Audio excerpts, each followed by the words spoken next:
Muito obrigado, deputado Paulo Guedes, por abrir um espaço na agenda para conversar com o Tempos Podcast. Eu gostaria de começar pedindo a você que fizesse uma apresentação, quem é você, qual é o seu autorretrato político-ideológico, vamos dizer assim.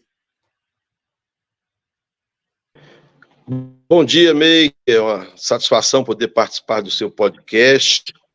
Eu sou Paulo Guedes, eu sou natural de São João das Missões, sou filho de trabalhadores rurais, nasci numa região muito pobre, que é o município mais pobre de Minas Gerais. São João das Missões tem o menor IDH de Minas. Fui criado ao lado da aldeia dos índios Chacriabás, sou descendente de Chacriabá por parte da minha bisavó paterna, minha mãe é baiana, e nasci numa região onde não tinha água encanada, não tinha luz, onde a família ajudava todos, né? Tudo que se produzia, tudo que se consumia, produzia praticamente lá. Então, desde cedo, aprendi a trabalhar na roça, ajudar meus pais, e não tive oportunidade de estudar, porque lá não tinha escola, não tinha energia elétrica, e só aos 11 anos de idade foi que eu consegui ser matriculado já na cidade de Manga, que fica mais ou menos a 23 quilômetros da onde meu pai morava. A Nestlé, uma empresa, começou a comprar leite na região, passava um caminhão de leite, foi a oportunidade de eu subir nesse caminhão e ir para a cidade de Manga estudar. No início foi muito difícil, eu sofri muito bullying na escola, eu tive um acidente aos 5 anos de idade, eu caí num tarde de sabão, tive queimadura no corpo inteiro, por isso sou devoto de Nossa Senhora Aparecida, e recuperei desse acidente, foi aonde também fui ver energia elétrica pela primeira vez no Hospital de Januária, em 1975. Voltando para Manga, quando comecei a estudar, sofria muito bullying, porque eu tinha os dentes da frente muito estragados. Mas fui enfrentando tudo aquilo, e aos 14 anos de idade, minha vida teve uma transformação, depois de um presente que meu pai me deu, que foi uma bezerra. E ele falou que era para mim começar a vida, me levou no curral e falou, essa bezerra é sua. E eu falei com ele, mas você vai me entregar mesmo a bezerra? Ele, por quê? Eu falei, você deu para meus irmãos mais velhos, mas não deixou vender. Mas você vai vender a bezerra, é sua sorte. Eu falei, vou vender. Minha sorte é vender ela. Ele falou, para quê? Eu falei, para tratar os dentes. Ele falou assim, deixa de besteira, por que você não bota uma chapa? Naquela época, o normal, os dentes estragavam, arrancava, põe uma chapa, como ele pôs, minha mãe pôs, a maioria dos meus irmãos colocaram. Ele ficou meio chateado assim, mas depois falou, é sua, faz o que você quiser.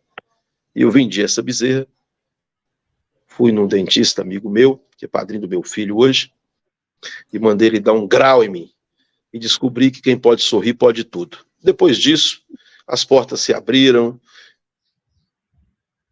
eu tive mais autoestima, fundei a associação de estudantes na escola, coordenei os grêmios, aos 16 anos de idade fundei o PT, aos 18 anos eu era presidente do partido, e aos 21 anos, ainda na sala de aula, eu fui eleito vereador pela cidade de Manga, com 190 votos.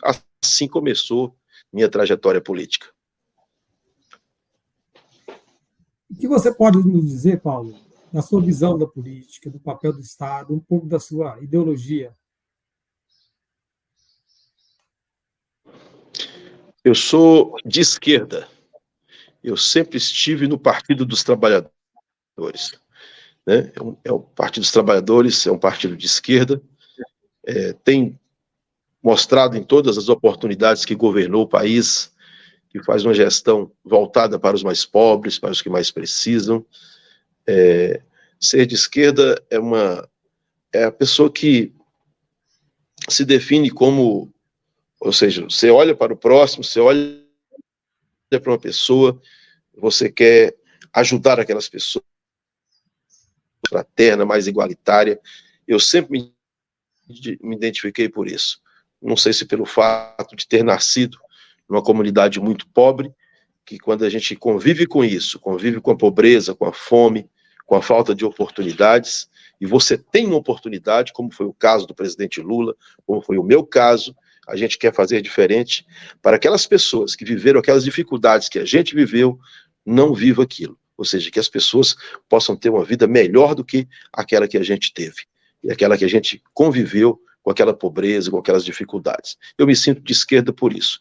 Tudo aquilo que eu vejo que tem injustiça, eu quero ajudar para melhorar. Paulo Guedes, você é candidato a prefeito de Montes Claros. Por que o eleitor de Montes Claros deve votar em você em outubro agora de 2024?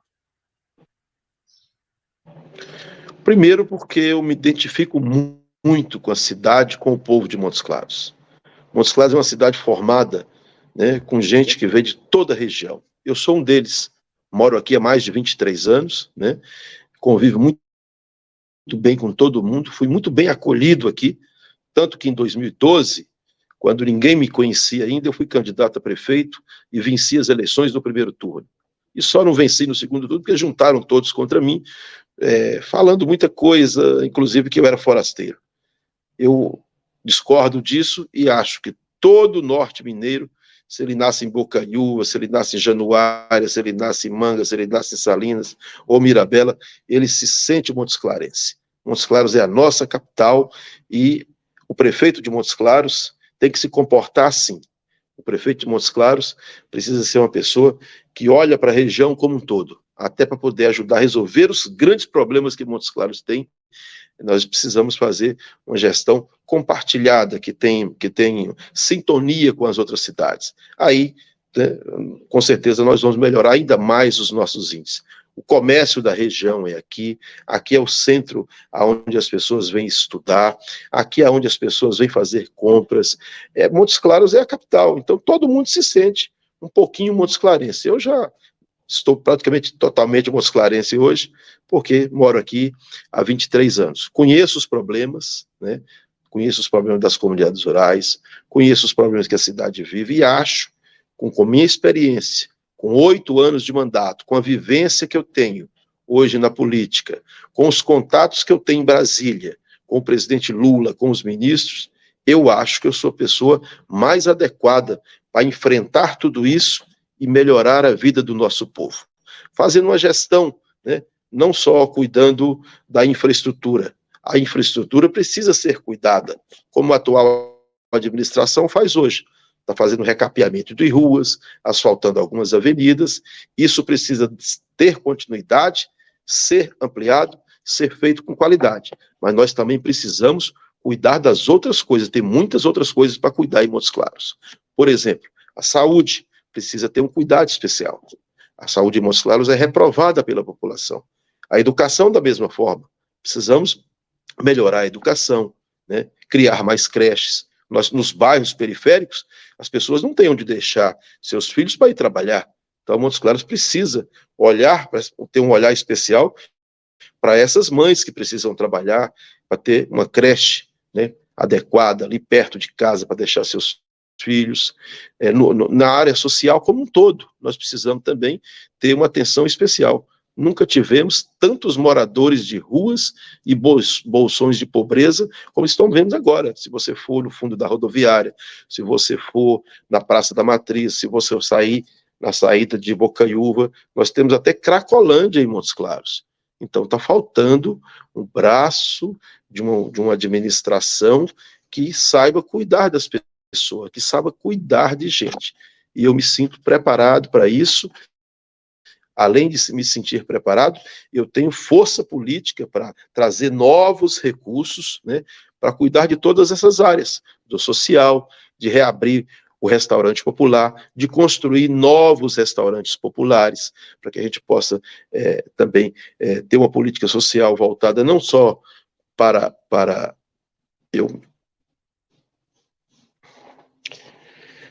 só um pequeno de ter essa política social voltada para cuidar das pessoas, mas no sentido mais amplo. Quando eu falo dos restaurantes populares, eu falo também de mais abrigos, de ter uma atenção especial com os asilos, com as casas de acolhimento. Tudo isso, hoje em Montes Claros, não tem o apoio do poder público. E o poder público precisa se preocupar com essas pessoas, para a gente viver numa cidade uma cidade do tamanho de Montes Claros, com quase 500 mil habitantes, você precisa sair nas ruas com toda essa tranquilidade, né? No social, na segurança pública, na saúde, no esporte. O esporte de Montes Claros, até os campos de várzea estão sendo abandonados ou fechados, ou seja, nós não temos nada que incentiva a nossa juventude à prática de esportes. Nós estamos vendo aí as Olimpíadas, hoje mesmo, ontem mesmo, nós tivemos a alegria de ver uma norte-mineira, de Espinosa, ganhar uma medalha de ouro. Mas nunca vimos uma pessoa de Montes Claros participar de umas Olimpíadas. Ou seja, porque falta incentivo. Então, eu acho que nós precisamos incentivar essas categorias de base em todas as áreas, no futebol, no vôlei, em todos os esportes, que a gente pode ter mais espaços esportivos nos bairros de Montes Claros, né? Ter também o nosso estádio, que é um sonho da população, né? E outras coisas que a gente pode fazer. Mas eu quero aqui também dizer uma coisa assim que eu acho que é de fundamental importância, que ficou esquecido em Montes Claros nessa gestão, que é a cultura, né? A cultura de Montes Claros está abandonada. Então, se você pega a cultura, a saúde, o esporte, a assistência social, né, e a habitação, nós precisamos melhorar a questão habitacional de Montes Claros. Nos primeiros governos do presidente Lula, e no governo da presidenta Dilma, nós construímos em Montes Claros 13 mil unidades habitacionais do Minha Casa Minha Vida. Desde que caçaram a Dilma, né, depois da entrada do Temer, do Bolsonaro, com os governos também do Humberto, os 8 anos, não se construiu mais nenhum conjunto habitacional em Montes Claros. Eu quero retomar isso, e posso fazer isso, e tenho força política para fazer isso, porque eu transito muito bem no governo federal. Então eu acho que eu posso melhorar a cidade ainda mais na questão urbana, na mobilidade. Por exemplo, a prefeitura vai bem nas obras, mas a mobilidade não está tão bem assim. Se você olha o transporte público em Montes Claros, está um caos. As pessoas reclamam do transporte público todos os dias. Então, nós precisamos pensar um pouco mais. Então, na minha visão, eu, como prefeito, Montes Claros vai poder sonhar mais. Então, Montes Claros vai poder mais, além das obras que estão sendo feitas, você ter uma gestão que cuida da saúde, da educação, da cultura, né, do social, da geração de emprego e da geração de oportunidades. Eu acho que eu sou mais preparado para fazer tudo isso.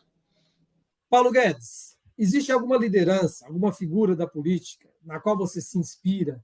E qual característica dessa pessoa você gostaria de levar para a sua gestão, caso seja eleito? Bom, eu tenho várias, mas eu posso citar aqui 2 pessoas que eu me inspiro.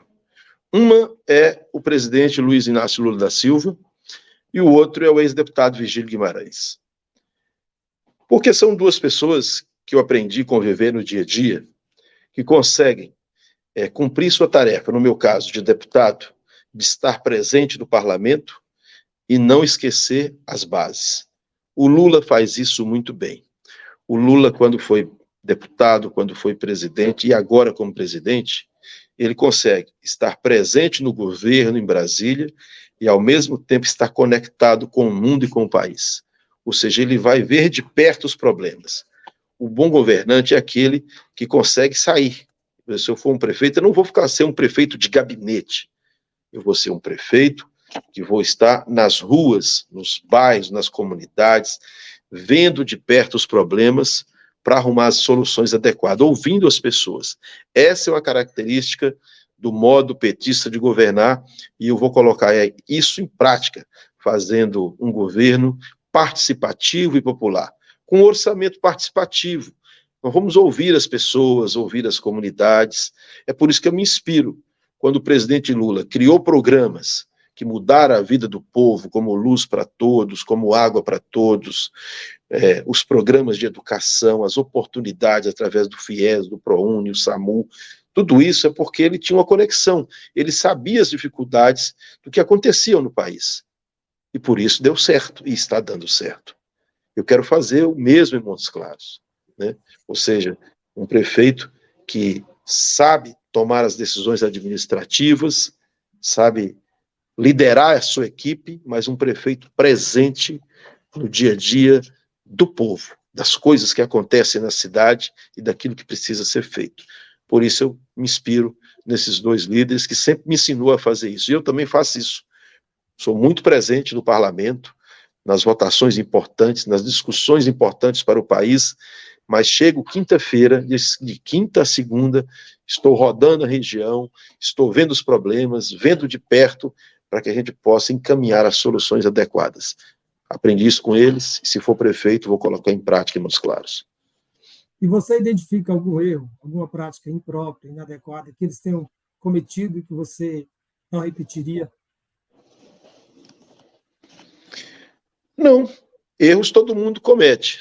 Se teve algum erro inadequado, né, a gente olha nas pessoas o lado bom. Eu não conheço nenhum erro inadequado que poderia manchar a imagem do presidente Lula. Muito pelo contrário, tudo aquilo que o atacam, tudo aquilo que fizeram contra ele, não fizeram contra ele, fizeram contra o povo e contra o Brasil. A prisão dele foi ilegal, as acusações eram falsas, tanto é que ele voltou e está aí fazendo, né, muito bem pelo país, ou seja, garantindo o nosso processo democrático. Se não fosse ele, hoje nós não teríamos democracia no Brasil, isso é fato. Então, eu me inspiro e procuro extrair das pessoas o melhor que elas têm. E eu consigo e estou visando as coisas boas. Eu nunca procurei achar os defeitos das pessoas. A gente procura achar as qualidades das pessoas. Muito obrigado, deputado Paulo Guedes. Eu devolvo a palavra para você fazer suas considerações finais. Primeiro, eu quero agradecer a oportunidade desse bate-papo. Espero que a gente possa ter muitos bate-papos como esse daqui para frente, durante esse processo eleitoral. Vou fazer uma campanha propositiva, não vou perder tempo em denúncias, agressões a ninguém. Eu estou no meu 8º mandato, todo mundo já me conhece, a região inteira, o Minas Gerais inteiro, o Brasil conhece as minhas ações. Então, eu acho que eu tenho muito a somar para Montes Claros. Então, vou dedicar esses 60 dias que restam aí para as eleições, para que a gente possa dialogar, debater, conversar, expor as ideias, e eu tenho certeza que Montes Claros, me ouvindo, vai fazer a melhor escolha, porque eu acho que nós hoje somos a melhor escolha para a cidade. Obrigado, grande abraço. Eu que agradeço.